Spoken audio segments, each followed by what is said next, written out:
Kia ora, I'm Carolyn Young, Chief Executive at Retail NZ. Welcome to today's episode of Retail Unplugged, where we'll be discussing Westpac's quarterly economic overview, including an updated forecast for economic growth, inflation, and fiscal conditions. Today, I'm joined by Satish Ranchhod, who is the Senior Economist with Westpac. Welcome, Satish. Kia ora, Caroline. Good to talk to you again. Oh, it's fantastic to have you here. And look, I'm really looking forward to the chat we've got today because it feels so much more positive than it did just a few weeks ago. And we're expecting to take about 10 minutes. So grab a coffee. We've got plenty to cover in that time. So let's get into it. So on the 6th of August, Westpac released its quarterly economic overview. What are the key changes in your revised forecast, and how does that compare to what you've previously expected the economy to play out? What we've seen over the past few months have actually been some tougher economic conditions for a lot of households and businesses across the country. As a result, we've pulled down our economic forecasts for the next year or so. We're now expecting some pretty muted economic growth, even more muted than we were previously expecting. And that's likely to continue through into the new year. And if I think about the retail sector, that's where we've really seen a lot of that toughness come through. If I look at spending levels, they've actually been trending down for most of this year. And when we dig into the details, it's those discretionary areas that have really been taking a knock. Things like spending on household furnishings, apparel, dining out. Areas where households have found, hey, my budget's been squeezed, I'm paying a lot more in interest, they've been reining back their spending. Now, with those challenges from high interest rates that we've had recently, high inflation, I think that does set us up for what is probably going to be a tougher period for the remainder of this year and maybe the early part of next year. But we are starting to see some other changes at the same time. Inflation's coming down. And against that backdrop, it does set us up for a different sort of environment in terms of interest rates as we go into the new year. It does feel like we're kind of almost ready to turn the corner on those interest rates. What are you thinking it means for interest rates currently? I mean, I think that's the big change that's coming about as a result of this downturn in activity. In addition to softer activity, we've got inflation that's dropping back. There's still some pockets, but it's on its way down within the Reserve Bank's target band, probably going to drop below 3% in the September quarter and trend back towards 2% over the coming year. And I think that means the RBNZ's got scope to reduce interest rates sooner than they previously anticipated. So we've pulled forward our forecast for official cash rate cuts. We now think they're going to begin in October, but there's a chance they could begin as soon as the August meeting. And when we look out over the coming year, we're expecting to see a series of official cash rate reductions. We're picking about 100 basis points of cuts over the year ahead. So that'll be a welcome relief for a lot of households and businesses who've been dealing with those very high interest rates over the past couple of years. That's certainly that glimmer of hope that we got a couple of weeks ago, wasn't it? And heading into the announcements that are going to come in October, it'd be really great to see the OCR get cut, and that's going to really give us a little bit of momentum. But, when we look at the revised economic growth forecast from Westpac, what do you think how that's going to impact consumer spending patterns? You did talk about how difficult retail's been in some of those key areas. What do you think might change? I mean, I think we're still probably going to see some soft retail spending and consumer spending more generally through the back part of this year. Interest rates are coming down, but they're still at relatively high levels right now, and it takes a while for a lot of fixed mortgage rates to roll over. At the same time, we're also seeing New Zealand's labour market softening. And against that backdrop, with pressure on their finances, concerns about job security, a lot of households are a lot more cautious about their spending decisions.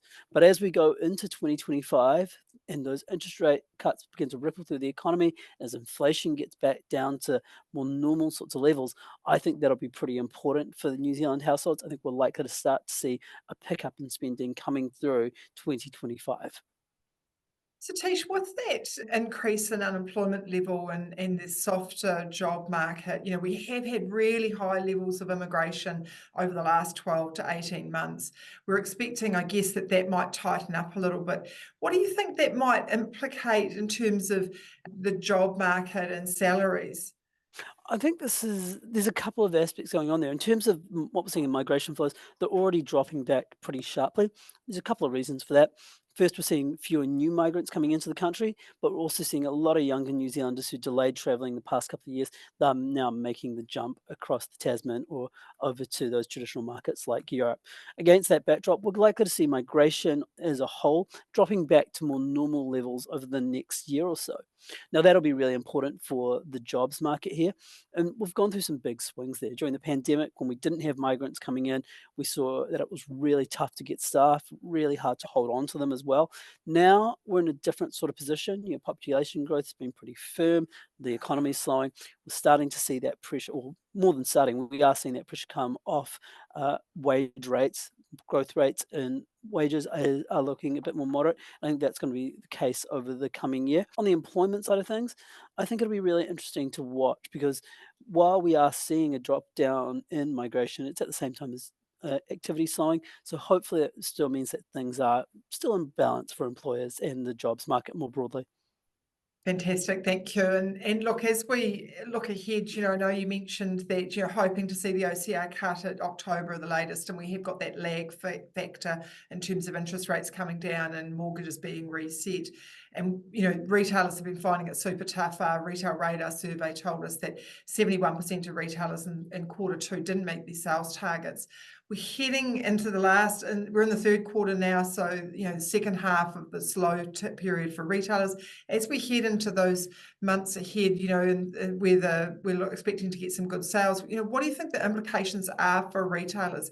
When do you think, from an economic perspective, they might see an upturn in trade?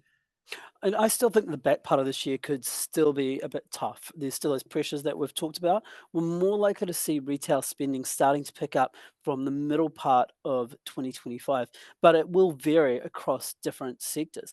The retailers who we're seeing performing a bit stronger right now, we have seen a bit of a pivot in what they are offering because households are very focused on value for money right now, shifting away from those nice to haves. And I think that's been a big factor that supported some of the better performing retailers right now if they have the scope to shift their offerings in that manner. But it could still be a tough couple of months.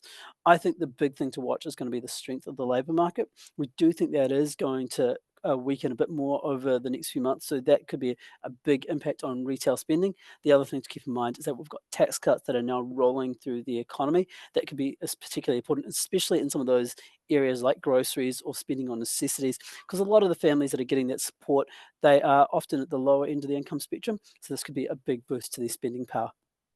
It's good to get, whilst it still seems a wee way away, it's good to get some good news coming through and the fact that we might be nearly ready to turn that corner, but not getting ahead of ourselves, obviously. But we're hoping for a strong fourth quarter in this year because it's been so difficult up until now. Thank you so much, Satish, for joining us today. It's always a pleasure to speak to you. I really enjoy our chats and hearing about what Westpac is doing to support the retail sector. Westpac's a great partner for Retail NZ and for retailers, and without their support, we wouldn't be able to keep you up to date on everything retail. I hope everyone enjoyed this episode. Thanks for taking a few minutes out of your day to join us. And finally, don't forget to subscribe to Retail Unplugged on your preferred channel so you can keep up to date with the current industry knowledge. That's all for now. Ka kite anō. Kia ora.